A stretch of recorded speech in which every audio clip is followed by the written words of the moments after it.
Hello viewers, আসসালামু আলাইকুম। সবাই কেমন আছেন? গতকাল অনেক রাতে এসেছিলাম দেশের বাড়িতে, তো সারা রাত ঘুমাইতে পারি নাই। তো যেহেতু ঘুমাই নাই, তাই ভাবলাম ভোরের পরিবেশটা উপভোগ করি।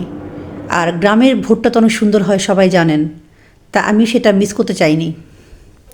ভিউয়ার্স, এই যে দেখেন আমার গ্রামের দাদার বাড়ি, আর কি সুন্দর একটা ভোরের পরিবেশ। আপনারাই দেখেন কেমন লাগছে।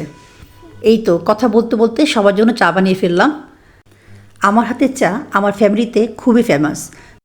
তো ভিউয়ার্স, আপনারাই বলেন আমার চায়ের কালারটা কেমন হয়েছে। এই তো চা বানানো শেষ, এখন আমি সবাইকে চাটা সার্ভ করছি। সবাই তো আমার হাতে চা খেয়ে সেই প্রশংসা।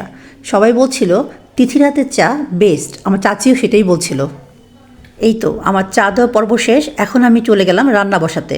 তো আজ আমি রান্না করছি মুরগির মাংস। আমার চাচা দেশি মোরগ খেতে খুব পছন্দ করে, তাই তার জন্য দেশি মোরগ রান্না করছিলাম।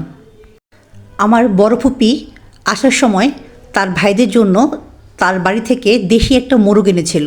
তো ভাবলাম সেই মোরগটা রান্না করে চাচাদের খাওয়াই। যদিও নিজের প্রশংসা নিজের করতে নেই, তবুও বলতে হচ্ছে রান্নার এত সুন্দর স্মেল আসছিল যে মনে হচ্ছিল আমি এখনই সব খেয়ে ফেলি। এই তো আমার রান্না শেষ, এখন আমি টেবিলের খাবারটা সার্ভ করব। তো এই তো আমার চাচা বসে গেছে খাওয়ার জন্য। চাচা তো খেয়ে সেই প্রশংসা করছিল। প্রশংসা শুনে আমার চাচি বলল, তাহলে আমি একটু খেয়ে নিই, দেখে কেমন হয়েছে খাবারটা। খাবারটা খেয়ে আমার চাচা আর চাচি আমাকে দুইটা ফুলের তোড়া গিফট করলো। বলল তো রান্নার জন্য উপহার। তো ভিউয়ার্স, সবাই ভালো থাকবেন, আল্লাহ হাফেজ।